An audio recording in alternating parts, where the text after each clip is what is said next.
There's a lot in that intro, isn't it? Hello, my friends. Welcome to the Kyle Seraphin Show Locals Call-In program. This one's just for you. We do this for the subscribers. If you are a subscriber on Locals or if you're a subscriber over on X, then you can join us live on the air. You just give us a call. You guys know where to find the number. If you're on the Locals website, it is pinned right now, and it's also in the show description. If you guys click through, you will see it. And if you are a subscriber on X, you interesting few over there as well, you guys can click through and check out the subscriber-only posts, and you'll find the studio line for the month of October. We change it up every month, and we keep all of you guys able to reach out to us. Nice seeing all of you in the chat over there. Let's see what we got going on in the chat. Let's see. Kaboom. There it is. Thanks for joining us in the chat. I appreciate seeing you. Is it Raquel Torres? I see you all the time in the morning, so I appreciate you guys being there. All the regulars that we see over on Rumble, thanks for being there with us tonight. Folks, if you want to join us, this is how you do it. It's KyleSeraphin.com. Go to KyleSeraphin.com. You can sign up as a paid or an unpaid member. You can read and keep an eye on. It might be a good backup, too, for our program in general.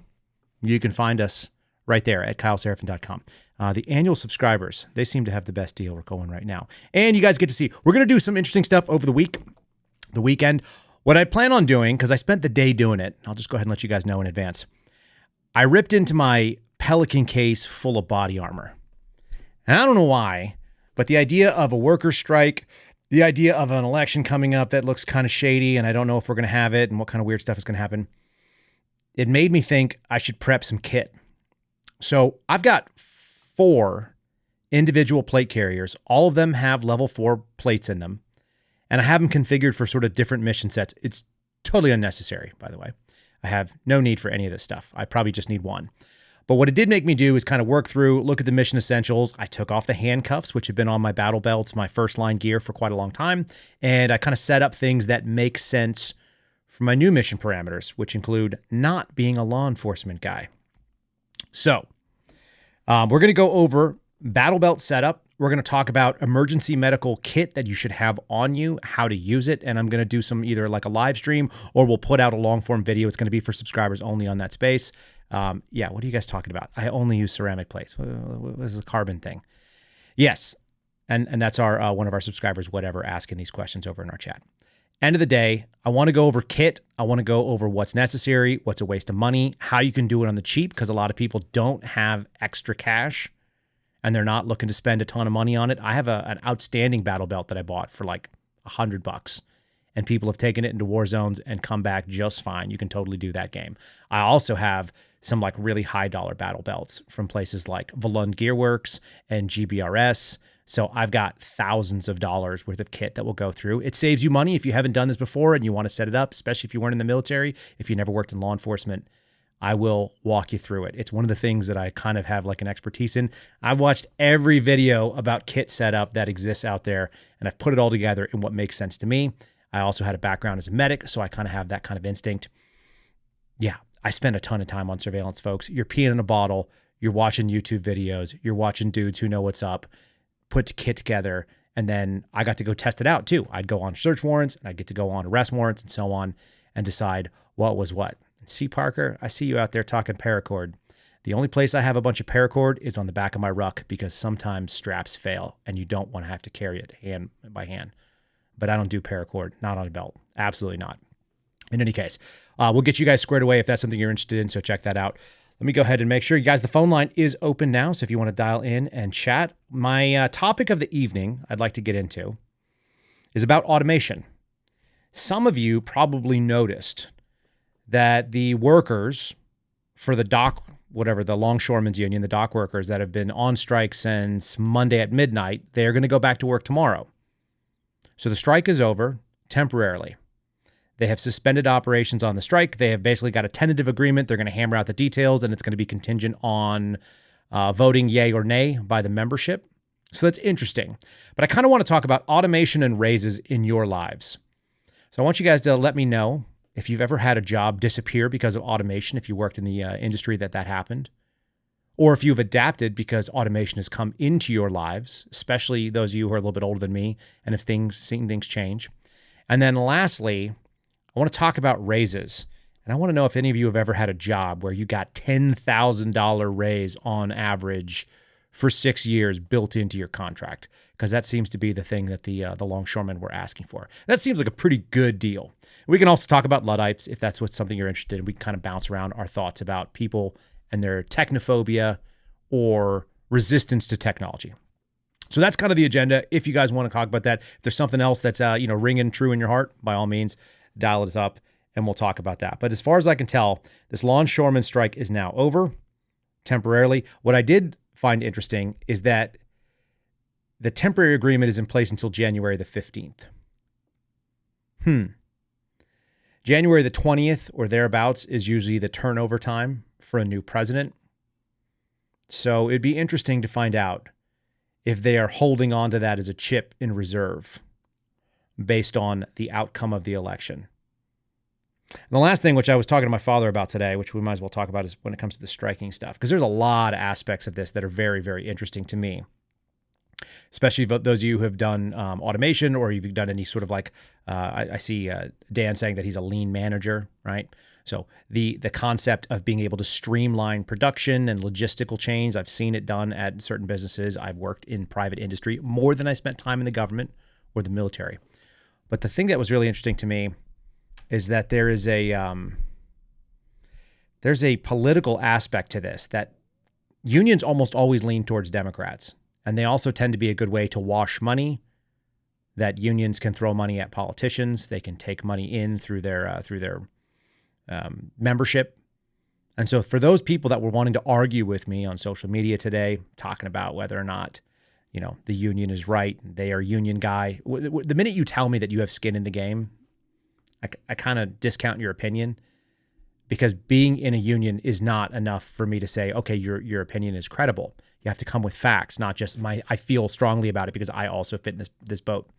But for those of you that are conservative and you work in a union, odds are, I'm happy to be corrected, the odds are is that you probably have a union that is spending money on politicians that you don't much love. So it's worth knowing that. All right, we got our first caller coming in. You're on the who's on the line? Hi, good evening. Good evening. So before I tell you who I am, you got to channel your inner good German, but not the GOB version of good German. This is Chris Rauch, or C Rauch 1269551. Yes, the Fire Master. Yes. So my last name is actually German. It means smoke in German. Does it really? So, yep. Okay, Chris, you got to tell people tell people what you sent me so they understand what our little inside conversation here is. So I actually sent Kyle and Garrett both a custom-made fire pit. I guess I took your logo and threw it into SolidWorks, edited some, and cut it out on our plasma table at work. And it's awesome. And sent it to you. So, yeah. So day before yesterday, I want to say, I made really good use out of it. I've been burning pallets in there, by the way, which is helpful, because I grabbed a bunch of pallets to build the set for Catholic Vote, and then I have all these extra pieces of wood. So I've been slowly burning them out in the fire pit, and it's been 100 degrees, so it didn't make a lot of sense. But my wife is a hoarder when it comes to documents. Do you know anybody like that? Oh, yeah. So she brought me down like a banker's box, and it was full of every single pay stub that she's ever gotten in her life.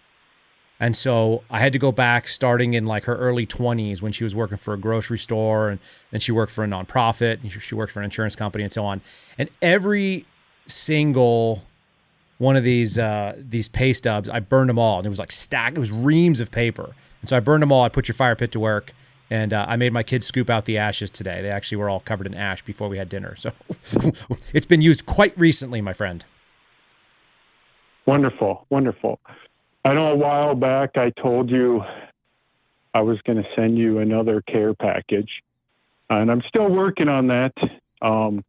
Unfortunately, that one, the suspendable logo, the FBI badge upside down, is really tough to get the detail in the eagle. Oh, I bet. And I've cut it probably a dozen times, and I haven't been happy yet. I just throw it in I have a stack of them, and some of them are okay, but my plan is I have all the lights and all that stuff already built up to make a light, like a wall hanging light that's color changing and whatnot. So eventually that's going to come. I love it. No, yeah. I appreciate your perfectionism. I don't know that I deserve it, but I'm grateful that so many people have been so neat since I started doing any of this stuff. And you're one of them for sure. Yeah. There's a small number of people that have like taken upon themselves to send things. And you sent me coffee too at one point, which I burned through. I did. Well, I appreciate everything you do, especially, what I love so much about your podcast, your take is you're like the ultimate empire. It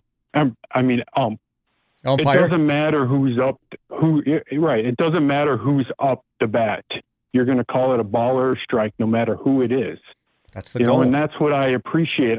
I don't care if the person is a Democrat or a Republican. I just want to call it fair, no matter what. So that's what I appreciate the most. Well, I appreciate that. That's an aspiration of mine. So at the end of the day, and I don't have a monopoly on knowing what is right, but I know what my feeling is on it. So I'll tell you what I think. Right. And the upside is, as you mentioned, nobody gets to tell me whether or not I'm going to say it, or nobody gets to tell me whether or not somebody is off limits, as you guys have found out, much to the chagrin of some of those. I called out Jim Jordan today. I don't know if you saw this, but he's out there crying about how they spent all the money from FEMA on illegal aliens. It's like, who the hell approved the funding there, Chief? What are you going to do about it with Republicans like that? Who needs a Democrat? It doesn't even matter. You might as well just let them run it. Exactly. Right. Exactly.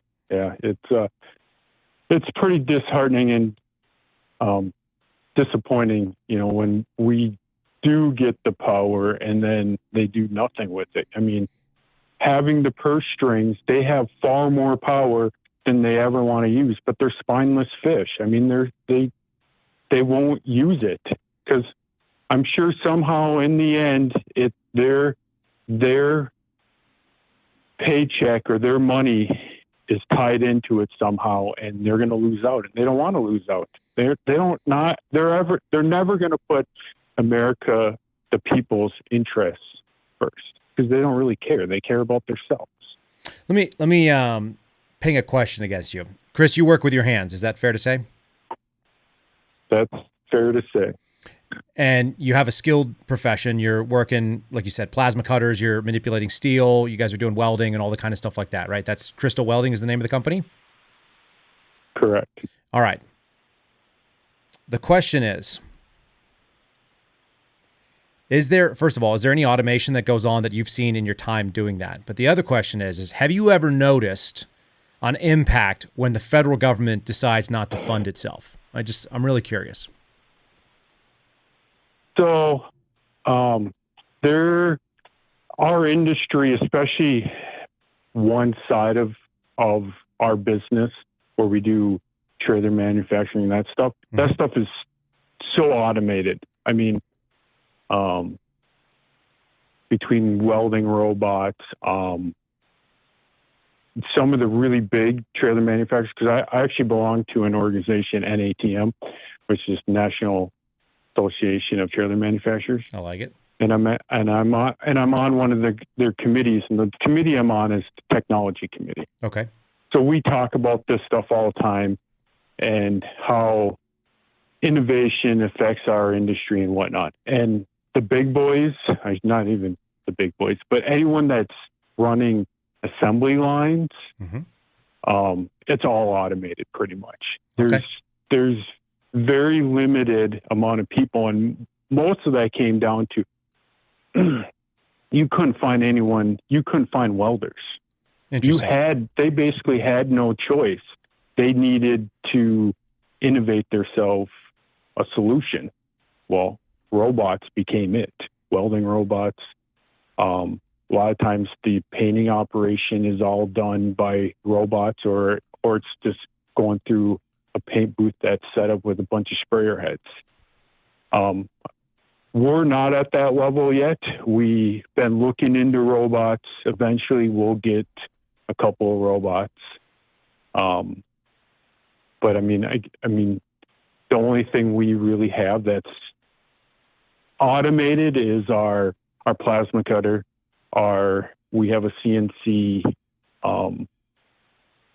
bandsaw that you program your list in, and it pulls the material in and cuts it. That's pretty well automated. But that's pretty much the only thing we have on our end.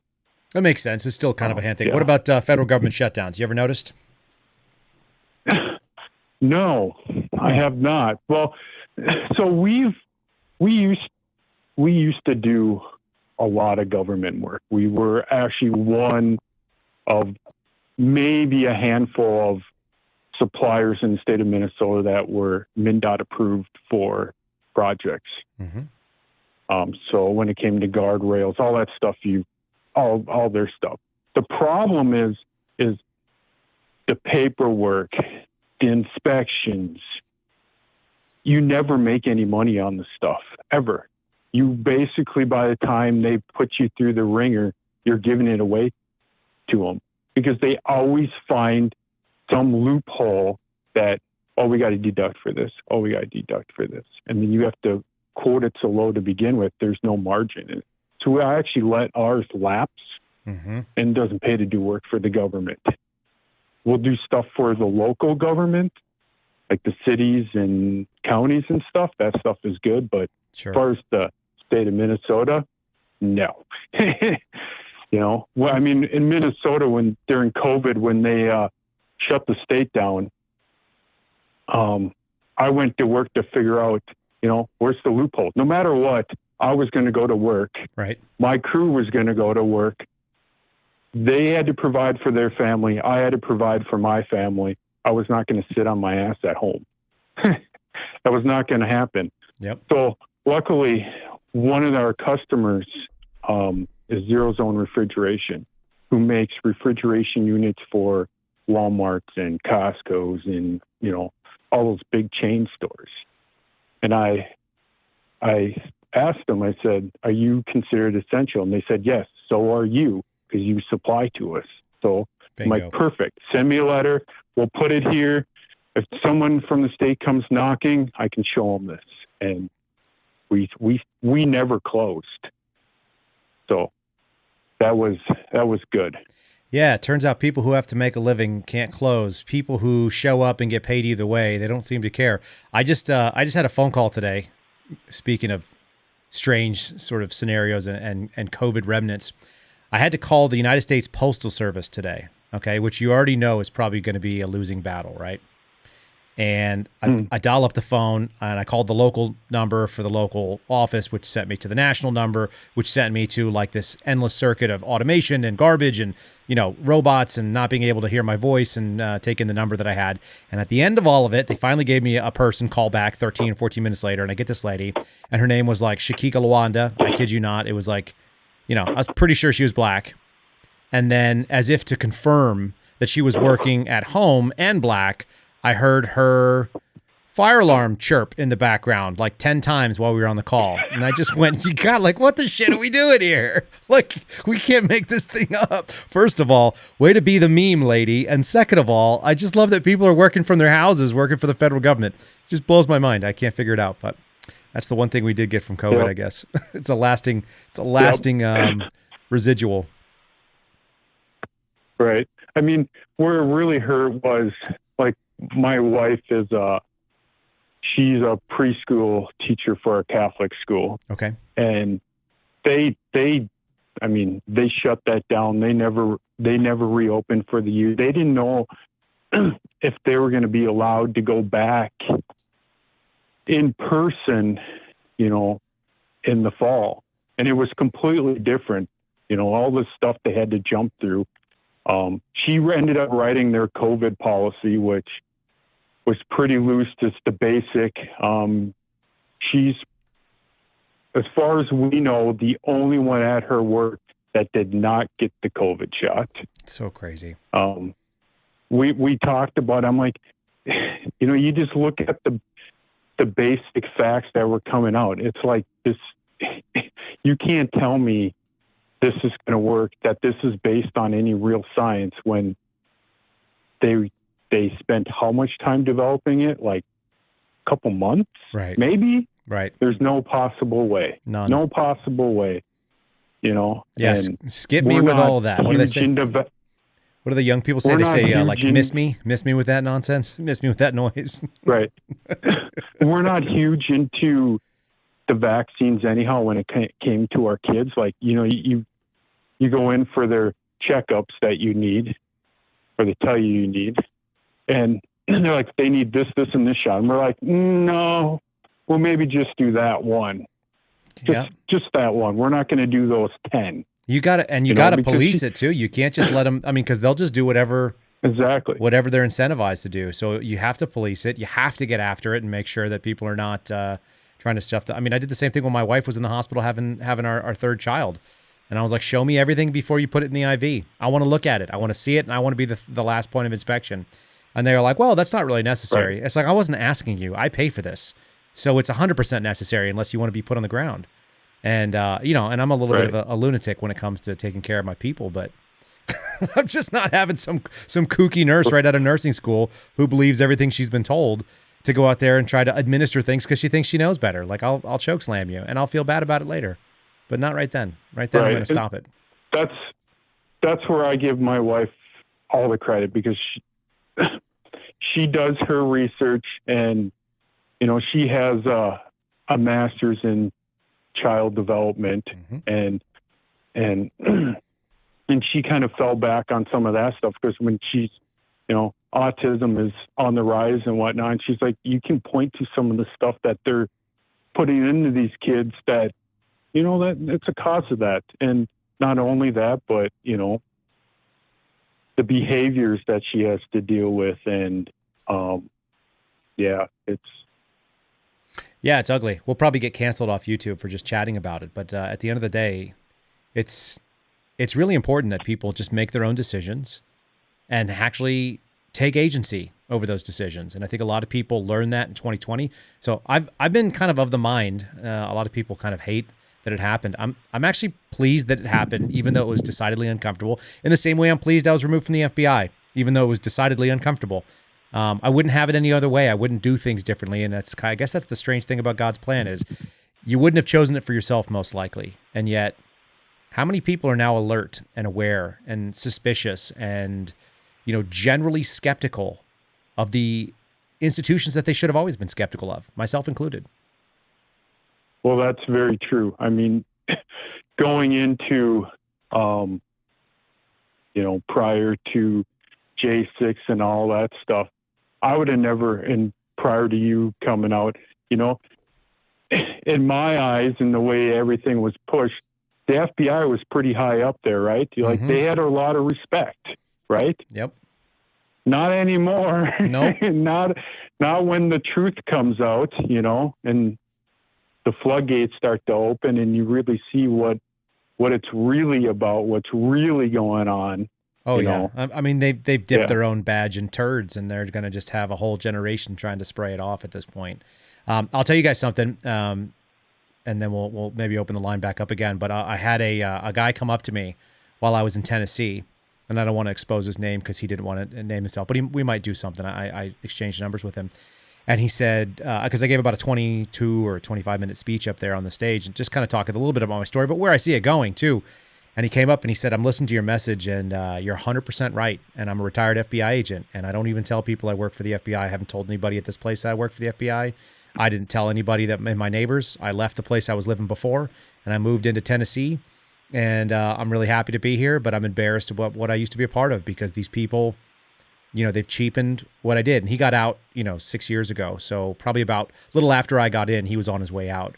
But all the guys that saw the writing on the wall, they knew it. And a lot of them, and he said the same thing I've heard from other agents. And this is something people should know. People who have retired are scared of losing their pension if they speak out, because they think the FBI will find a way to pull their earned, already established federal pensions that they are living on at this point. And that's a truly nasty indictment of that agency, because the people who work there know how ugly it is. and how vindictive and petty they are. And they are. So, seeing what happened to me and Marcus and Steve and Garrett and so on, even the balls that someone like George Hill has for coming up and talking about it all the time. You just know, even though the FBI doesn't handle the pension, it goes through Office of Personnel Management, what's called OPM. People are still terrified. And unfortunately, that respect factor you talked about, it's gone. And a lot of the senior and retired people know it. They're just scared to talk about it too. Isn't that something? It is something. It is something. I mean, I don't have near the resume you have. I've only had one job. I kind of envy that. Is that weird? I wish I found something I liked. I started there when I was in high school, and here I am. That's kind of awesome. I think your story used to be the way it was, and I think in some ways that's kind of the sad part of America is that we don't have people that grow up, learn a trade, work in it, and do that business for the entire time that they're working and just become masters at it. We have all these people doing what I'm doing, which is like, I worked at a restaurant. I worked at a finance studio. I jumped in the military. I'm working in the government. Now I'm sitting here in front of a podcast studio, and you just go, it doesn't feel nearly as permanent. And I feel like maybe America lost a step when that was the case, when we stopped having people that just locked into a craft. But the nature of work always changes, I guess. We can't stop that. Yep. All right, my friend. All right. Well, I think I'll let you go. But before I go, I encourage everybody to say an extra prayer for the people affected by the storm. And I know I'll be doing the same, and I'll be praying hard tomorrow morning at church. Yeah, amen to that. Definitely, they need it right now. This whole country needs prayers, and one specific area, obviously in the Southeast, does too. I appreciate your support. I appreciate the very nice gift that you mailed me, and wanted to let you know that we've been using it, and I look forward to talking again. Thanks for calling in, Chris. Okay. Thank you. Bye. All right, bud. Very nice. Guys, we have some of the neatest listeners. We don't have the biggest audience, but we have a really cool audience. Really, really neat folks that are out there. And at some point, I want to show you. I got to go out to Tennessee. Like I said, I gave a speech up on a platform, and I was there with Joe Altman, who runs Conservative Daily. I was there with Joe Hoft, who's the brother of Jim Hoft, who started the Gateway Pundit. And we were doing that whole routine that we play. You guys remember we did the palate cleanser maybe a week ago, something like that. And it was the when I snap my fingers, you will no longer be gay. He's like, and the guy's like, I was never gay. And he's like, exactly. We were doing that this whole weekend. So every time I see these guys now, I'm snapping fingers at them and making sure they're not gay. But the folks that hosted us were awesome. We're just like super people. And so Mark and Pamela sent me with this really neat case, and I'm tempted to show it on here while we're waiting on another call. Oh, I'm sorry. We do have a call coming in, so let me do that, and then I'll show you guys the case that I got, because, like I said, some of the neatest people out there. All right, you're going to have to turn down the podcast in the background or the stream, and welcome to the live program. Hey, what's up there, Kyle? This is Renzo. How we doing, Renzo? Can I tell you something, Renzo? Yes. I absolutely love that you dug up the Homer Simpson clip. I'm going to play it tomorrow. I'm so pleased. Oh, nice. Well, when you said it the first time, you said it earlier in the podcast, and that was the first clip that popped into my head. And then you said it again in reference that I had to do it. I'm just a product of my environment and the raising, and I was partially raised on The Simpsons at least. So I'm glad I'm not the only person that thought of it.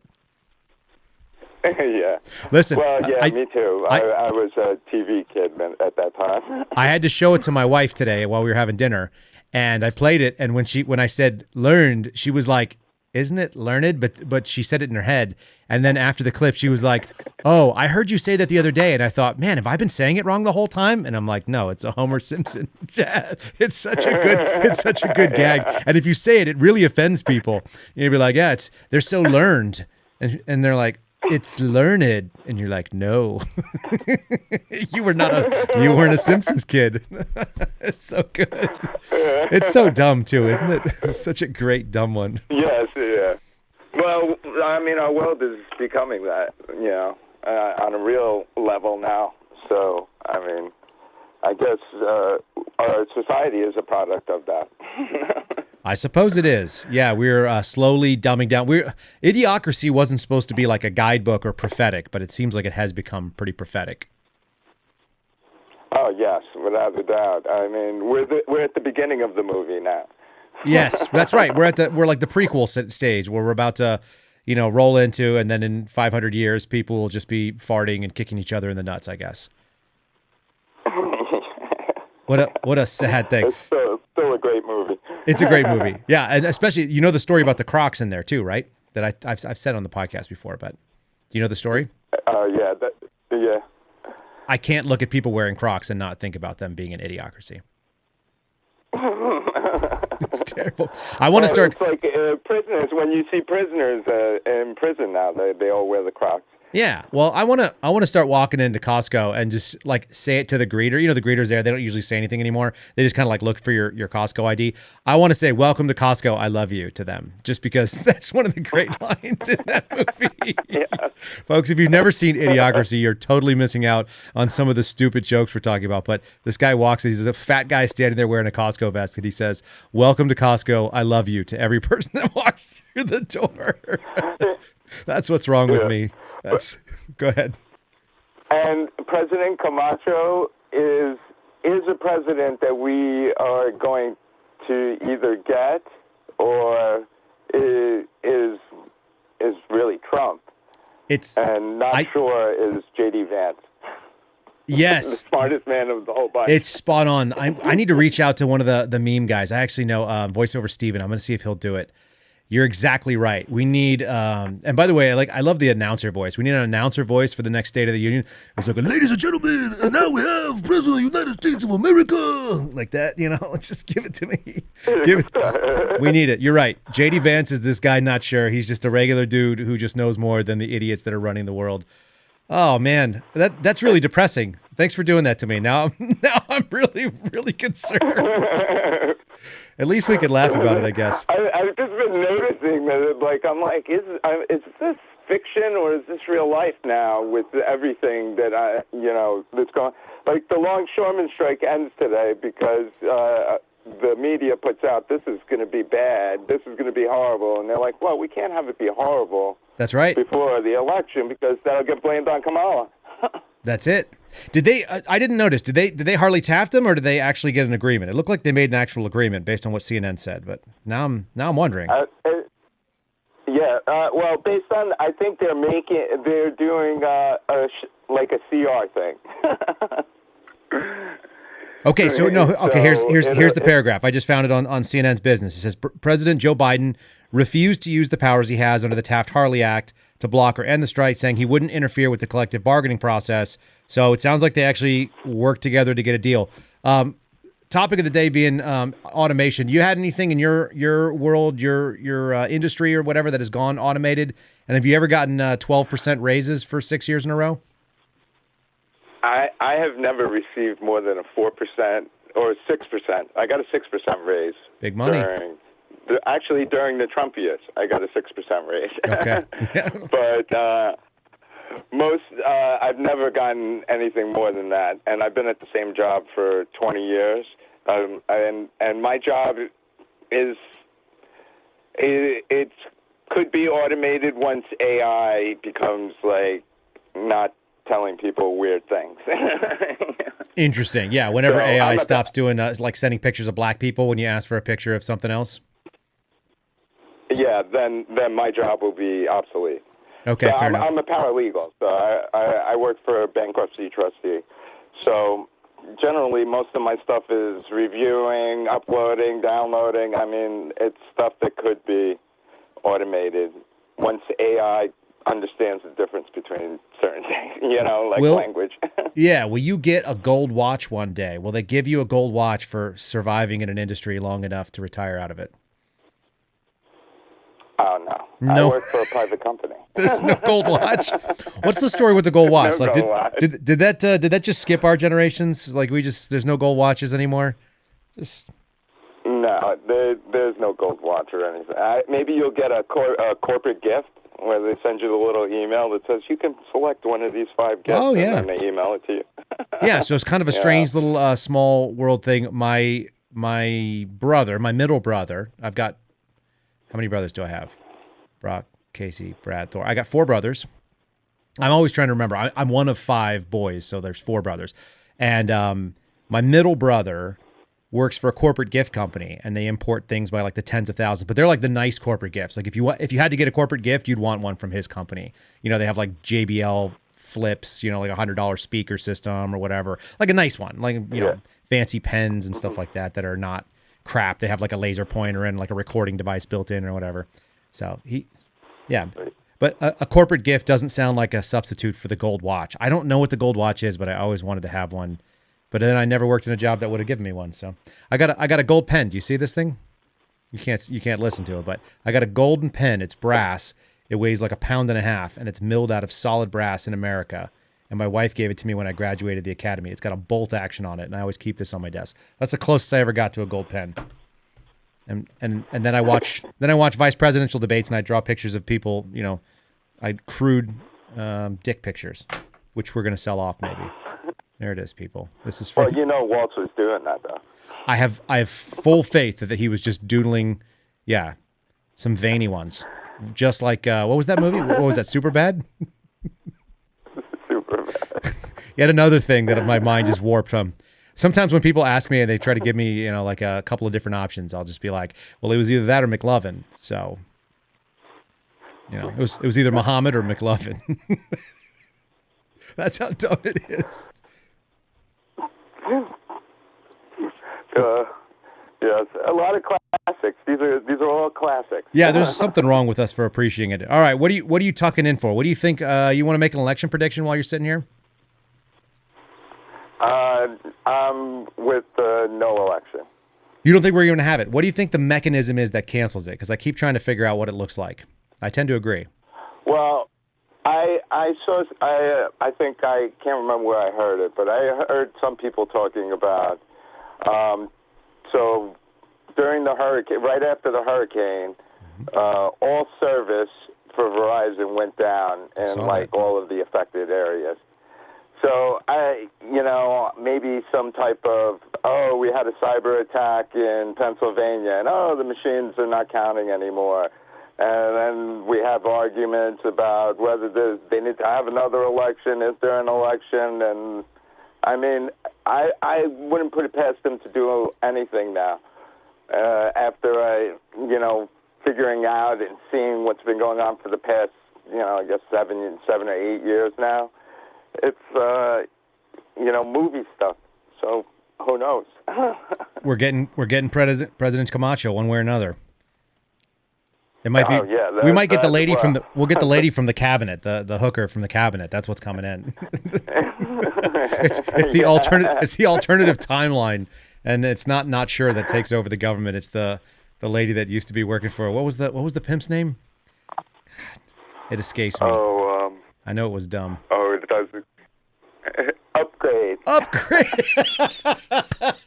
Upgraded. That was his name. Upgraded. It's so stupid. Thank you, Renzo. You've redeemed us because between the two of us, we know all the dumb movie moments. That's fantastic, buddy. And she was actually probably running the country because she married Not Sure. Correct. Yeah. No. Obviously, it's just like this is like the more accurate timeline. They had a bunch of babies. Yeah, and they had a bunch of babies. We're doomed. Well, at least we're going to have fun while we're doomed. Yes, that's my whole thing. You might as well enjoy it while it's burning, or do what you can to stop it. So, vote. Everybody vote. Definitely vote, and then we'll see what happens after that. I just got my voter's registration from California. I got my ballot notification that they're mailing out a ballot to some address that I haven't lived at in 15 years. So that's great news. Oh, I get ballots for the previous owner of my house still to this day, and I've lived here for 20 years. Yeah, it's perfect. Why not? Somebody told me that they got the ballot. Who was just telling me this? Got a ballot for. Oh, my dad told me this. My dad said he got the ballot for the guy who used to live in the house that he's in, and he's been dead for 8 years. The guy who used to live there. So, perfect. Yeah, And the Democrats want to fight all these lawsuits to clean the rolls. So I mean, yeah, we well, know it. how can you win if you don't have dead people voting? I suppose. Yep, that's what it seems like. All right, we're screwed, but we're voting anyway, right? It depresses me. Yes, we're screwed. We're screwed over, but you should do it anyway and do it early. I'm gonna actually early vote for the first time ever. Good man. Just in case there's a blackout in my neighborhood. Maybe they'll just go after whatever's been sent in early. That'd be okay. We could see. I don't know, but I know something's gonna happen soon. I can just feel it. I know it, man. I feel you too. Well, I appreciate you being a listener. I appreciate you. I really appreciate the video. I'll give you credit tomorrow morning. People on the podcast will get to hear why Kyle says learned and not learned, and I'm not a retard. It's just a thing that some people from a certain age and generation get to experience, and I appreciate you making sure that people understand that. Here, they'll think this, but it's not true. You ready? Retard, man. Never go full retard. There you go. I try not to go full retard. Yeah. All right, thanks for taking my call there, Kyle. Yep, thanks for calling in. I appreciate it, bud. All right, and that's going to free up our line. Yeah, tomorrow you guys will get to see the clip if you're not sure what I'm talking about. I said learned, and Homer Simpson corrected some poor kid. And God, I can't tell you how long. That must have been 20 years ago. Maybe 25 years ago or more. It's been sitting in my head for that long, and now I just sound like a complete maniac. What are you guys asking me? Who's that? Is that Dan asking whether or not Signal is a problem? As far as I know, Signal is pretty decent. I don't know about leaking metadata. If you guys have information on it, let me know. Sure. Hit us up in the comments and let us know about that. I'm going to bring on another call here. Stand by. All right, caller, you're on the line. You're on live. Who am I talking to? Hey, Kyle. My name's also Kyle. Oh, fantastic. That's a great name. Oh, man, I can't watch the video because the voice doesn't end up syncing with the lip service. So No, you'll move it. No, you would go borderline insane about that. Kyle, how's it going? Yeah, it throws me off a little bit. Oh, man, it's going well. It's going well. Can't complain too much. What part of the request for you? Hold on. What part of the country are you in? I'm trying to place the accent. Well, I live in Atlanta, Georgia, but I'm from New Jersey. Okay, yeah. So people know that about you. They don't say that. They say you're not from around here, don't they? Well, you know what? It's payback because all my life living in New Jersey, I used to bust the balls of all the Southerners that were up there, and now that I'm down here, people are always busting my balls. That's just how it works. It's just the cycle. All right, you said you got a question. You want to fire something at me? Well, first I have a request. I do have some questions, but I got a request. I was wondering before we begin if you mind praying with me for a second. Let's do it. Excellent. Dear God, in the face of injustice and oppression, we turn to you for strength and protection. Justice can shake the foundation of society and erode the pillars of fairness, but we trust you in your righteous guidance to guide us through these challenging times. Grant us the courage to stand up against the injustice with unwavering resolve. Protect our hearts from apathy and indifference, and let your justice be our guiding principle. In the midst of injustice, we find strength in your unwavering support, knowing that you are the ultimate champion of fairness and equality. Amen. Amen. I appreciate that. Thank you, man. I appreciate that. So, Kyle, I got a couple questions. I've seen a couple of your podcasts. One was Redacted, and most recently I saw you on, I think it was called the Fed podcast, and you had brought up a topic that's not really well known because I've done a lot of researching on it, a topic called parallel construction. Mm-hmm. And I was curious, based off of your knowledge of it and what you've spoken to it, one, what is the prevalence of this? How common is it that this actually goes on? And from there, I have a couple more questions in regards to it. All right. So as far as prevalence, I can't say. I don't know. The problem with parallel construction, and let me just define it for people that want to understand. Parallel construction is the use of national security tools to find out certain information in the national security setting where no criminal allegation exists or no criminal activity is alleged. So that's not the predicate, what we call the predicate, which is like sort of the basis of the investigation. And then from using national security tools, things like national security letters, which are like a secret subpoena, using FISA, 702 FISA, which is a slightly different animal. These kind of things can lead to finding out something that indicates that criminality is taking place. And then theoretically, somebody could build a criminal case. And since they know where the information already is, they would be able to go out there and create a criminal case with less than normal predication and less than normal probable cause, but still be able to be right, and so they're not going to embarrass a judge. So the example, and I'll just give it if it's okay, Kyle. The example I like to use is, let's say that I'm looking at you for some sort of espionage activity, or you're involved with some sort of Chinese intelligence officer, and I find out in the communications back and forth using FISA that you're mentioning that you have an illegal machine gun in the safe in your house in the back room. And so then I go and I approach one of your friends and I say, I know Kyle has a machine gun in the back room. I just need you to tell me. And by the way, lying to a federal agent is a violation of law. It's a felony. And they go, yeah, I've seen it. He talks about the machine gun back there in the back safe. And you say, okay. So then I open up a case based on source, even though I already knew it. And then I'm able to serve a search warrant. Of course, I'm going to find the machine gun there because we knew it was there already. And therefore, I can go after you for a 922 charge under 18 USC. And now I have a criminal investigation from something that never started that way. So that would be like kind of like an example of parallel construction. I haven't seen people do it specifically where I was like, aha, this is happening. I know that the concept exists. I know that it can be done. And I know that the instinct exists because when people who are criminal investigators, like I was, find a crime, their instinct is to go out there and prove the crime, to investigate and stop criminals. But I can't think of a specific instance that it happened. I just know that that has been the allegation that people have made when they've been jammed up for certain things. And the problem with the entire concept of it, because the concept is logistically sound, the problem with parallel construction is the other side of the parallel construction, the national security side, is always classified, and there is no cause to declassify it. In fact, DOJ does everything they can to stop that, which is... It's like, it's one of those things that you may never be able to determine has happened. And that is why I think the FBI ought not to have national security missions, period. I don't think you can give secret and otherwise classified methods on one side and allow them to also do criminal investigations. It's antithetical to our U.S. Constitution. And as whenever I understood it, I was like, I don't want to do national security work anymore. I don't want to touch it. So it makes me think, in the example that you gave, there's a quote-unquote smoking gun where 100% evidence that a crime has been committed. Sure. And I wonder that if, let's say, it's not as cut and dry, that there's just evidence that a possible crime has been committed, but it's not, a smoking gun. Yep. If they decide, okay, we can go ahead and do this parallel construction, we can launder the criminal evidence that supports our claim of a crime being committed over into the criminal investigation.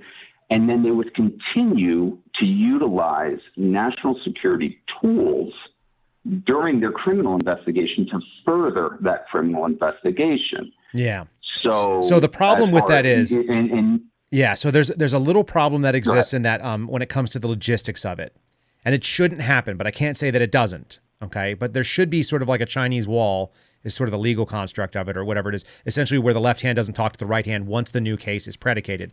Generally speaking, the same person who's doing the national security is not going to do the criminal investigation as well. So a more a more realistic example, the machine gun is like a kind of a very slam bang version of it. It's more likely to be something like money laundering. Or conspiracy to fraud, like defraud something. These things are more likely, I think, when it comes down to it. And then it's going to be, how do we articulate it? Remember that the articulation, this is something that's not obvious to people that don't work for the FBI, but the articulation burden to be able to open the criminal case and unlock the tools of doing criminal investigation is simply the allegation or information that a federal crime has been committed. That's it. So it's a little bit more than saying some of the stuff that happens on the national security side, particularly the counterintelligence side. But the bar is not particularly high to open at least a preliminary investigation into somebody. And then you're kind of off to the races. And the idea that two agents who are working on the same subject, even from parallel ends of it and on different sides of the national security or criminal coin, I don't imagine them not talking. So some of this is hypothetical, other than I've read cases and I'm like, there's no way that this thing was put together the way that it was. The sourcing is weak. The search warrant was too thin. Honestly, if you wanted to look at something like that, we can look at the Branch Davidians in Waco. I read the allegations that were made in the search warrant, the affidavit and the probable cause statement that was made for the Branch Davidians. And it was utter bullshit. There's no other way around it. And that was in the 90s. So the claim is that a guy who was a farmer that owned property near the Branch Davidian compound heard shooting, and he had spent 4 years in the Army, including working in Korea, which was actually included in the affidavit, and therefore he knew what machine guns sounded like, and he determined that the weapons they were firing were machine guns. As far as I know, there were no machine guns found at the Branch Davidian compound. Right. So I mean, essentially, it's absurd. I mean, that's just the offices are in the same building. I mean, it's not hard to walk down the hallway and say, "Hey, X, Y, Z." Correct. Exactly correct. 100%. Now, is this coming out of like a specific? Is there a specific case that you're particularly interested in, or you're kind of more worried, just generally speaking, which is totally warranted? We'll go with generally speaking. Okay, fair enough. That sounds safe. I guess my next question is, let's say, that before they open up the criminal investigation and they're going through the national security information that they have collected, and they find evidence that alleges a crime, and they also find exculpatory information. They go ahead and begin laundering that criminal evidence over. They now know where that exculpatory information is. Yep. Theoretically, they would avoid that as well, so not to have to turn it over. Yeah, so I don't know how that would work in a discovery process, because you're required to give over exculpatory information, including stuff that would be otherwise classified. And that would mean reading in an attorney or declassifying the information, which there is a process to do. DOJ just is loath to do it. But there is a process to declassify information, which is one of the reasons why I'm really interested in how this Trump prosecution is going to go down.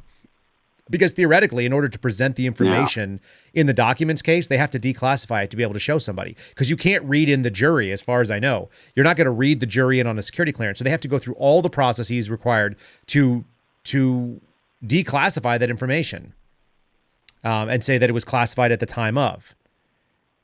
All of that's really, really, like, once you start playing in this world, like, there are specific defense attorneys that only deal in national security cases. There are specific prosecutors that deal with it. Not every prosecutor at DOJ is willing to take on a national security case.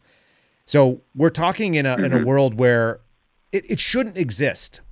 And for all the reasons that we're discussing, the fact that you can use tools that are otherwise unconstitutional, find out information in a way that is unconstitutional, including exculpatory, where it may or may not show up because there's no way to do any accountability on it. The way that discovery works for the FBI's systems, the system's called Sentinel. So if you're ever dealing with it in a FOIA request or something like that, you can specifically mention Sentinel, spelled out just like it sounds. And you literally hit, export for discovery, and it exports all the discoverable files in your case file that you've written down. Now, if you had handwritten notes or something like that and you didn't scan them in, theoretically, those would not be included. And that would be a violation. That would be a Brady violation, as I understand it. Is that right? Am I saying it right? Right. I think it's a Brady violation. Now it's been too long for me to think about it. But that's essentially what needs to be done. And so on the national security side, you're dealing with a whole different animal, because that's just not how that system is set up, because everything that's written as secret no foreign or above is not going to be exported without some other, sort of pass through, read in, verification of clearances, and so on. And I haven't seen people do that enough for national security prosecutions. Usually the prosecution is declined. That's the most common outcome, is prosecution declined because they don't want to expose sources and methods. With the national security investigation? Correct. It's pretty rare. So here's the other funny thing. A lot of the national security investigations that you see where the indictments actually come down, they either know they're never going to prosecute it, they're going to get a guilty plea, or they were the ones who actually set up the person in the first place. So it's the same as we've been talking about on the counterterrorism end, where in fact, the information was bogus to begin with. It was planned, what we call PAM, passage material. And passage material is like classified material that we declassify specifically for the instance of giving to someone to set them up with classified material. And so that's a thing. and the government uses it. But generally speaking, they don't like declassifying materials to go after, some onesie twosie type, espionage subject or something like that. It's just they don't want to do that. They want to hold the threat over them and then have them plea out if they can. Right.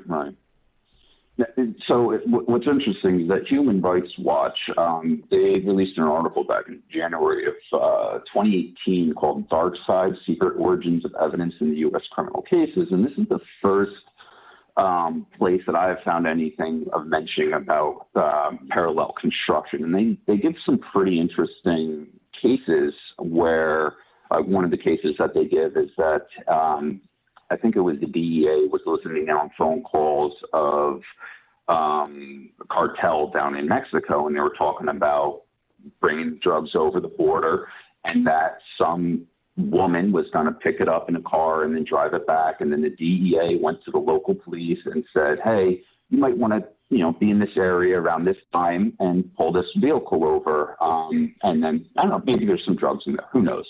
And, lo and behold, local police pull her over and there's drugs in the car. So she gets arrested. Well, the defense attorney that was assigned to her knew something was fishy, dug into it, and pushed hard enough to say, hey, where did this originate? What was the source of the original? And the local police said, oh, we got a tip from the DEA. So went to the DEA, and DEA stonewalled, and the AUSA dropped the case. Yep. And that was kind of like the beginning. And that's my question. Like 99, let's say this isn't very prevalent, but it does happen. And 99% of the cases, the defense attorney and the defendant never find out that parallel construction is used against them. Yep. But let's say that 1%, they do know that parallel construction is being used to them. And in that case, what would a defense attorney be able to do, given that, one, it's a criminal investigation? And like you said, the national security defense attorneys, they get read in. They have all of the ability to look at the classified information. So I don't know, I'm just trying to, I'm just working this out in my mind right now on listening to listening to myself speak. Yeah. Well, so I think you said it right there. When they ask about it, what is the source of this information? My buddy Alfredo Luna is actually dealing with this kind of situation where it was written up one way, and I actually have some suspicions, and he and I have talked offline about this. But his case was written up. He actually had an FBI search warrant served, and initially it mentions a source, and then when they question, well, make the source available to us or the interview available so that we can see what the tip was, and they're like, oh no, it wasn't a source. Like we were just like somehow we wrote that up wrong. And when you start seeing that backpedaling, a savvy attorney or a savvy former law enforcement officer is going to look around and go, wait, that's not right. Because when a source says something, you write it up. And when when we use, there's a euphemism used in federal law enforcement, at least on the FBI side, referred to as a technical source. And so when you see someone referencing a technical source, that is an electronic capture. It's either Title III. Probably not, because they would just say it's the wire, because that's actually legal process in a search warrant. Or if it says technical source, it's almost always referring to some sort of signals intelligence capture. And that specifically is your tip-off. Stingray or something. So Stingray is not nearly the thing that people think it is. I at least in my experience, Stingray is just it's a go-between. It's something that intersects with communications. There are times when you can use Stingray, and there's times when you're not. Interceptor. Yeah, it literally is a man-in-the-middle game where they just have a piece of equipment. It can ride around in the back of a truck, so they can do it locally. It can be something that is airborne, so they can put it up in the sky, and they can use it and fly over an area and grab calls. So yeah, there are ways to use Stingray. It's not usually, it's usually pretty targeted for whatever that's worth. They would use it in a specific area when they have specific authorizations, unless the only people I know that use it broadly are like the U.S. Marshals. And I don't know how they do that. But U.S. Marshals have some technical things, like they have a what's called a WID unit. I think it's a wireless intercept device team or something like that. But the WID trucks that the Marshal Service, they don't need any special permissions. They just run around and find people. And they can find with a phone number, like not only where the phone is in space and time, but they can also find like where it is on altitude. They can pinpoint you to a floor and usually to a room in a building. And they do that for their fugitive capture work. So it's cool technology, but again, it's very invasive and they don't require any special permissions. When I've used it with the FBI, we had to have an arrest warrant already for that person. And so they had to go through and tell a judge they were going to be using that technique.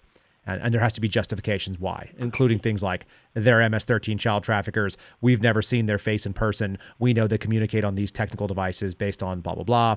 So that's what we're going to do. And we're going to go find the person holding this phone and arrest them because we believe it's this person. Stuff like that. But that's probably a little bit in the weeds. When it comes down to like parallel construction happening and trying to decipher it from a case, I think it would be a case-by-case basis, asking all the questions and then looking into, is there a likely case, is there one of those like 1 in a million stops? Did something, kind of like I look at the 2020 election, does something not line up mathematically with the odds of you just being the most unlucky guy in the world to get pulled over on that particular day on the one time when something was, up or something like that? And obviously that the drug cartels have money for good attorneys if they want. The other thing is even here's the other real problem with this, and this is why parallel construction is so dangerous. Why I don't think that the Bureau, it's anti-constitutional. It violates the right to due process, and I have a massive issue with that. And so it's the same reason why I didn't like doing FISA 702s, where we were only looking for people that were U.S. citizens. We can look through and find U.S. citizens in there, but then if I turn around and target that U.S. citizen, it's called reverse targeting.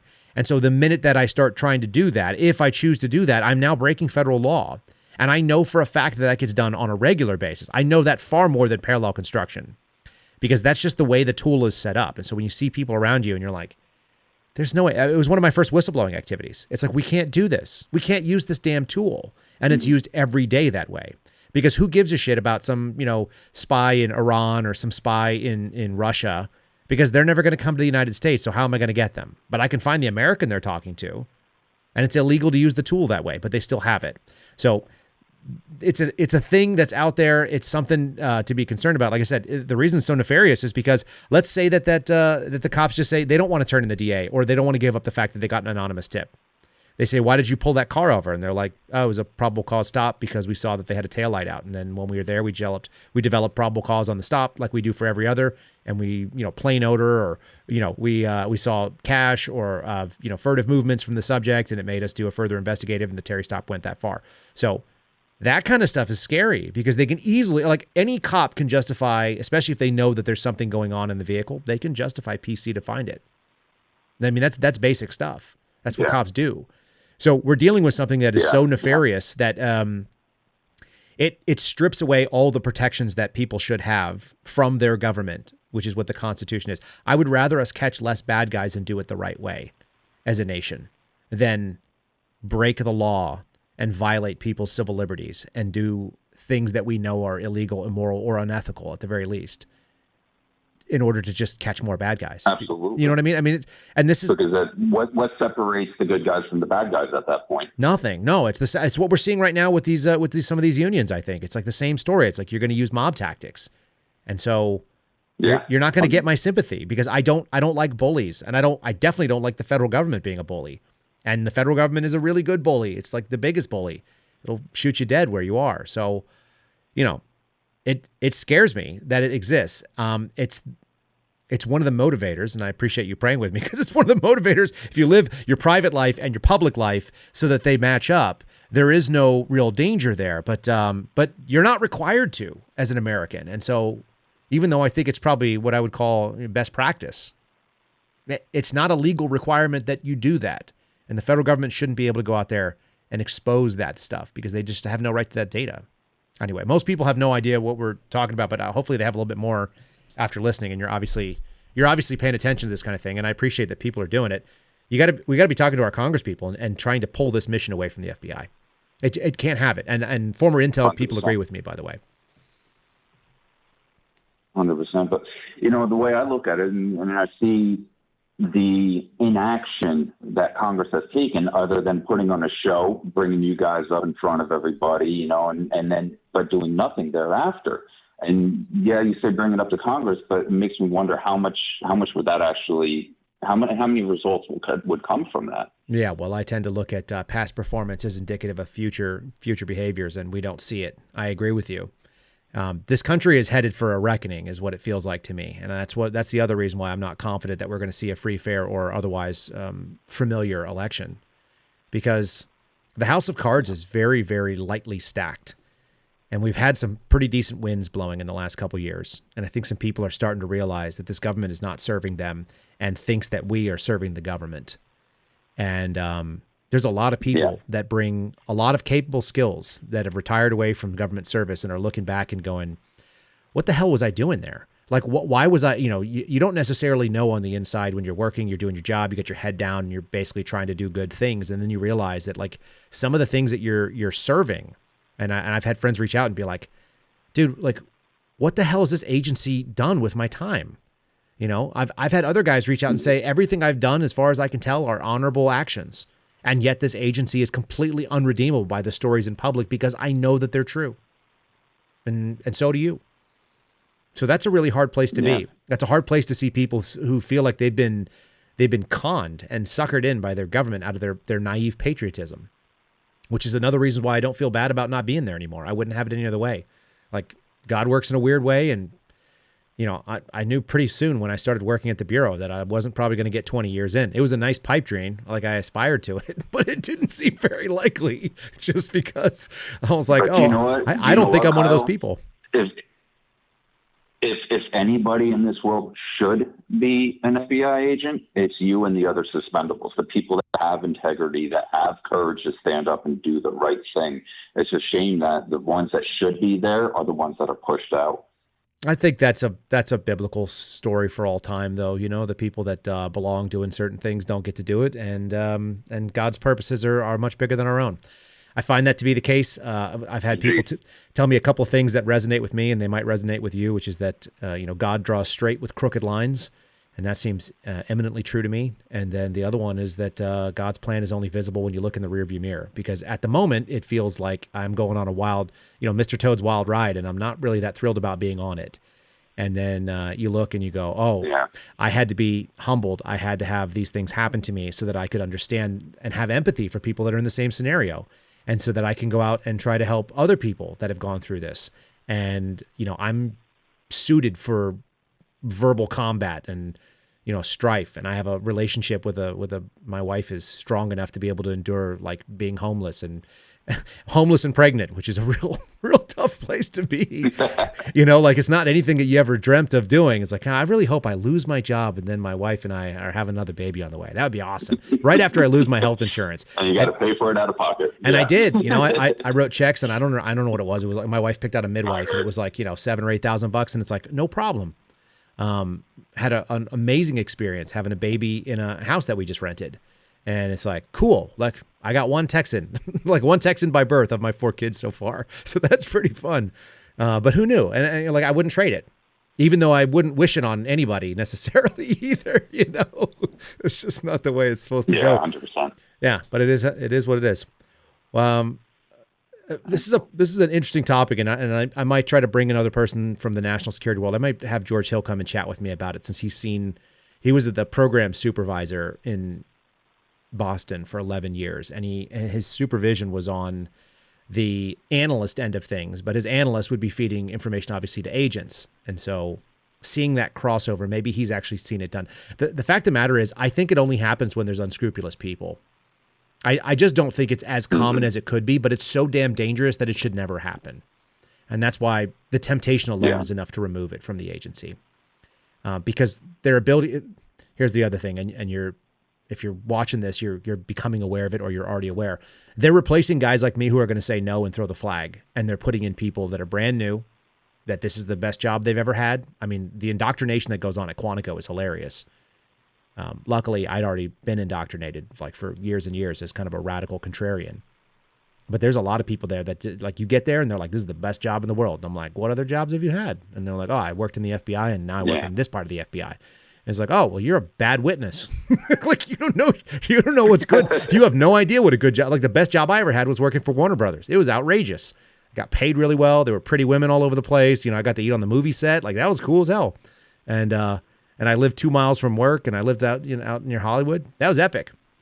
So that was the best job I ever had. The FBI was like not even the second runner up to that. I had more fun working at a Baskin Robbins half the time. So for whatever that's worth. Because at least I knew I was making people happy every day. Like nobody's unhappy about getting ice cream. It just turns out. So go figure. Great. Well, Kyle, man, I really appreciate you, answering my questions, taking the time here, and I just want to wish you and your family and all the suspendables all the best of luck in the future, and thank you for what you guys have done. Thanks so much for calling in. I appreciate the prayer and the blessing. I appreciate the question. It's an interesting topic. Like I said, we'll probably do a whole podcast again. I've done some spaces on Twitter, but I forget that there's not always 100% crossover between this stuff. So I like being able to open up and chat about it, and I really appreciate you calling in. Right on, man. You take it easy. All God right. bless. Thanks, Kyle. Appreciate it. Always good to talk to another Kyle. That's a good thing. Folks, we got the line open here. We'll go one more call if you guys want to call. If you're sitting here, the line is now open. Some of you have probably seen that. I see we might even have like a voicemail on here. So let me eyeball here and see if we got a voicemail while we're kind of chatting away. Really, it's a sad and interesting topic that's something we're worried about in this world, that we could have our security violated, our privacy violated, and you never know it. You'd never see it, and you'd never hear about it. And it comes down to the same thing they said in the Mueller report. If you guys are paying attention, if you pay attention to the podcast, it's something you've probably heard before, but it's worth a repeat.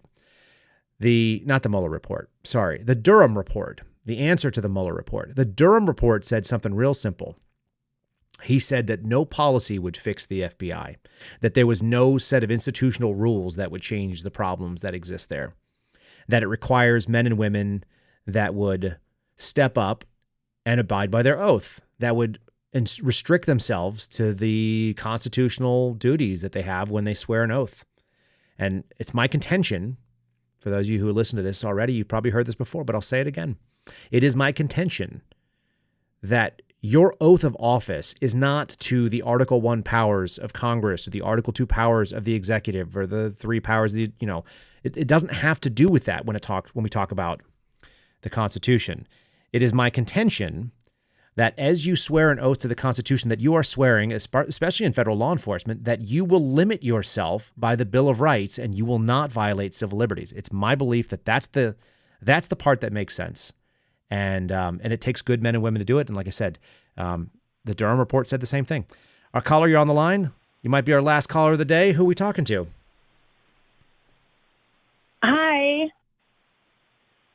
As a female voice, I figured I should add a female into the mix. Yeah, that seems like the right mix. We're all about equal opportunity here. So I just kind of wanted to throw in a different scenario, and I wanted to touch kind of a little bit. I've been hit or miss on your podcast this whole entire week because Florida storm, and so dealing with that. But I wanted to kind of say, like, people coming together, and I know I picked up on a little bit of one of your podcasts. I think it was two? I don't even know. Well, I don't even know what today is.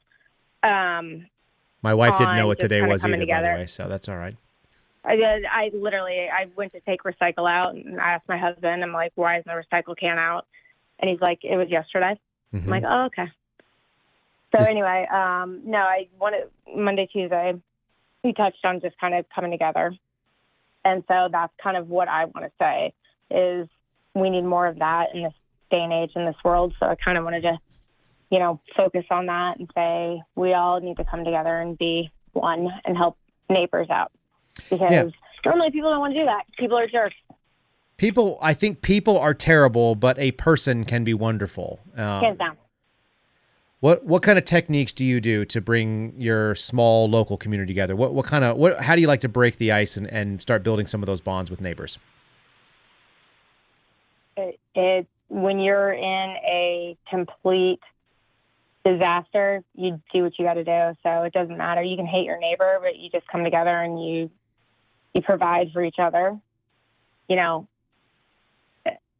It's so I 42 years born and raised in the area that I live, and I've never seen anything like what we've experienced.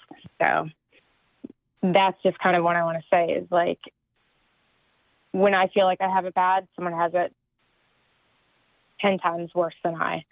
So you just do what you got to do and day to day, and you help each other out.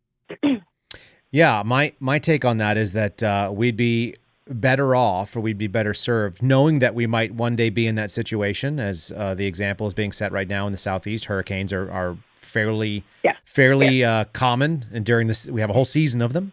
Just like we have a whole season of tornadoes in the Midwest, and there's seasons of snowstorms up in the upper Midwest and so on, and also in the Western states. So when we talk about these things, my instinct is prepare or repair.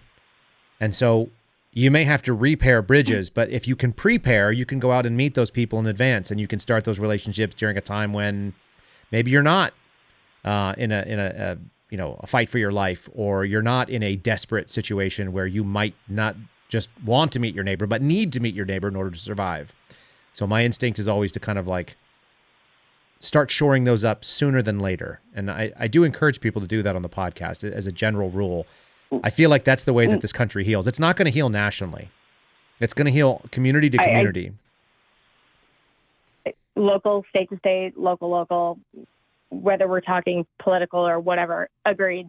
It's one of those things, but you go in sheer panic mode because you don't think it's happening or you don't think it's coming. And then, everyone's in panic. And then after the aftermath is when people tend to come together. Yeah, absolutely. Which should be prior prep. But anyway, so I just kind of wanted to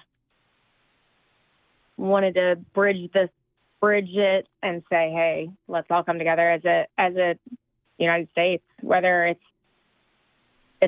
a disaster or it's political or what it may be. I think it's a great message. I hope that we all start kind of listening to it too. I'm doing my part. I've actually got some boards between the neighbor next door to me. We have a fence that runs between our yards, and we agreed a couple weeks ago to tap those fence boards out, and our kids go back and forth between the two. So sometimes I look in my backyard and there are more kids than I have, but they're all playing because we have different play equipment. We've got like a little jungle gym thing, and they've got like a trampoline and whatnot. And yeah, sharing resources, even if it's just yard space, and being able to be behind a fence and being able to have more space to play in. I want that for all of our kids. I want our families to be able to do that. And then obviously each individual person on your street, you're not going to get along with everybody, but I remember growing up, I knew everybody on my block, and I wasn't exceptional. I mean, I lived in California. It's not like I was living in New York like my wife was. It used to be a thing. And I think we can bring that thing back. That social media aspect, put down the social, just leave the social part, but get rid of the media thing. Take it out. Yeah. Take it out. Yep. Agreed. Yeah. We need to put our phones down. Go play outside. Yep. Go play outside. Human interaction, talk to people, be a neighbor. That's the message that I would like to see. Yeah. I like it. No one ever feels worse when they go out and have a nice conversation in person. I don't think. Like it's not very common. If you walk away after talking to somebody on your block, you're not going to probably feel worse about it. No, unless it's road rage in a car in Florida. There's that. Well, you know what? It's time to tone that stuff down. It's just, I always aspire to the sort of the message in the movie Get Shorty, where they drive the minivan. It's the Cadillac of minivans. John Travolta, he's being real smooth. He says, it's the Cadillac of minivans. And he goes, what about speed? What about performance? And he goes, if you're really important, people will wait for you. I like to think that wherever I'm going, people will wait for me if I get there. I want to be on time. Don't get me wrong. Like, I'm neurotic about it because I was in the military and law enforcement background, the same game. But I think people will wait for us. I think we're a lot more forgiving today than we used to be, especially because we have that mobile phone. We didn't used to have that when we were younger. Keep the people waiting for you in your head. Yeah, I agree. My husband, same way. He's 5 minutes before the time he has to be somewhere is late. Yeah. So there's that. Yeah. But also, it's probably not worth dying on the road over it. No. Well, the people that live in Florida are crazy. So there's that. And we're the people that move to Florida. They're the crazy ones. It's a little bit of both. Have you seen? There was a show. Let me go back to me being positive. Go ahead, and with a positive note. Love your neighbor. Love your neighbor. That's right. That's the great commandment, isn't it? Yes. I appreciate that. It's a good message to think about, especially as we're heading into some pretty strange and uncertain times. So I appreciate you adding that positivity and a female voice, not 2 in 1. Well, there's a lot of political, but I kind of wanted to throw in one female voice in two because, living through something like this, which it is what it is. We're all resilient. We'll bounce back, right? Mm-hmm. But we need to think more about each other. And that sometimes I feel like that just gets away from us as humans. Yeah, a little bit of sympathy, a little bit of empathy goes a long way. Yep. So, well, thank you. Yes, ma'am. Love the third call, and I haven't heard him for a couple weeks because I'm dealing with my own stuff in Florida, North Carolina, but I'm back, and I like listening. Outstanding. Well, we appreciate it. Thanks for being a female voice on the line, and I'm glad I figured out all the tech stuff. I feel like I've got this thing under control now. Now it feels like I'm in the driver's seat of this little call-in program we do. So you came back at the right time. You remember? Okay. Mm-hmm. Thank you. Hold on. Was it? Let me. Is it Brittany? Is that right? Yeah. Perfect. Mm-hmm. It's a good memory. I've got that. From Florida. Yes, ma'am. Yep. We have a wonderful night. Thanks for being our last call-in for the night. I'm going to go ahead and wrap this thing up. And thanks for jumping in when you did. All right. Thank you. You bet. All right, folks. And that is that. That's going to be our call-in program. I'm going to go and make sure that we get ready so I'm not completely burned out. Don't forget, we're going to be doing a Friendly Friday tomorrow. And we will. With Steve Friend. He hit me up. He just sends me these little cryptic messages these days, folks. He sends me little messages. It said, FF tomorrow? ? And I said, oh, yeah, Steve, we're doing it. Tomorrow, we will be talking about a little bit of all the things. Also, I'll get Steve's take on unions. I'm sure he'll be colorful on that. The thoughts on the Republicans failing to act and giving all the money to FEMA and the FEMA giving all the money to the immigrants and nobody being there to help out our folks. And if you're listening and you're nearby and you are able to help out folks around you, it's time. If I thought it would make a difference, if I thought there was even a method, I don't even have an extra vehicle now to go out there and head out to Florida, or to North Carolina, but I'd be tempted to go do it. I think I would just be in the way. You guys probably saw that Pete Buttigieg just declared a no-fly zone for non-military aircraft, for non-governmental aircraft. So we're just dealing with the mess, but help where you can with the folks that are around you. If there's a way you can contribute, try to do it. We're all in it together, but mostly we're in it as a community, wherever that looks like. And I guess you guys know what we're talking about. So thanks for joining us. If you guys want to join us next time on the phone line, you can do so at our Locals channel. You can subscribe to the Locals community. Again, we'll be talking about gear. We'll be talking about first line setup, body armor setups. If you're so interested, if you are so inclined, we'll talk about how to do it on a budget. We'll talk about how to do it if you want to spend all the money. If you have no money is no object, there's a way to do it. KyleSerafin.com is where you guys go sign up for that. KyleSerafin.com, as you are seeing, you can click through on the show notes. I guess I can take and turn off the camera. The camera is done. I mean, the phone line. And we appreciate it. We'll see you guys again tomorrow morning. God bless all of you. Thank you for your prayers. Thank you for your calls. And thanks for joining me here. It's been a lot of fun. Look forward to doing it again next week. See you in the morning. Thanks for listening to The Kyle Seraphin Show, streamed live weekdays on rumble.com/Kyle Seraphin. Follow Kyle on Twitter, Truth Social, and Instagram at Kyle Seraphin.